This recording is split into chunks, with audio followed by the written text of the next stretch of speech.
করবে। আল্লাহর নবী বলেন ওই সূর্য হাসরের দিন মাথার উপরে নেমে আসবে।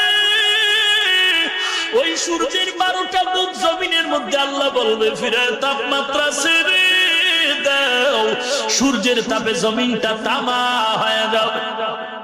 বেঈমান গুনাহগারের মাথার মগজগুলো টাস টাস করে ফেটে যাবে, পায়খানার রাস্তা দিয়ে পেটের নাড়ি বুড়ি পড়ে যাবে।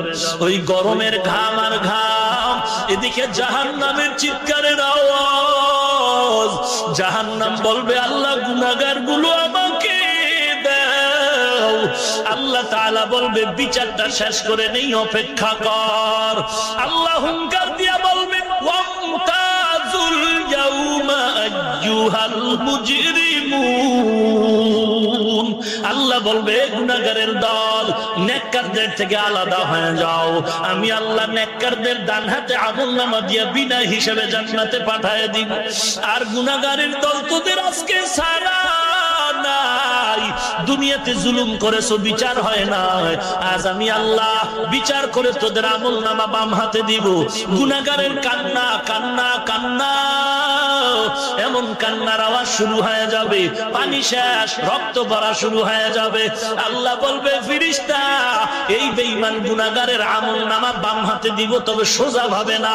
এই বেঈমানের মুখটা মাঝখান দিয়ে ছিদ্র বানায় দে, ছিদ্র বানায় বাম হাতটা ঢুকায় পিঠের থেকে বের করে দাও। ফেরেশতারা ছিদ্র বানায় যখন বের করবে হাতটা পিঠের থেকে, আল্লাহ পেছনের হাতে আমলনামা দিয়া বলবেন ইকরা কিতাবাকা কাফা বিনাফসিকাল ইয়াউমা আলাইকা হাসিবা।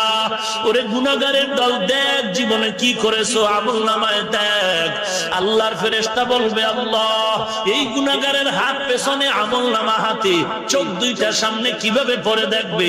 আল্লাহ গোসা নিয়ে বলবে রে ফেরেশতা এই গুনাহগারের ঘাটটা দরিয়া মোচড় দিয়া পেছনে ফিরে দাও।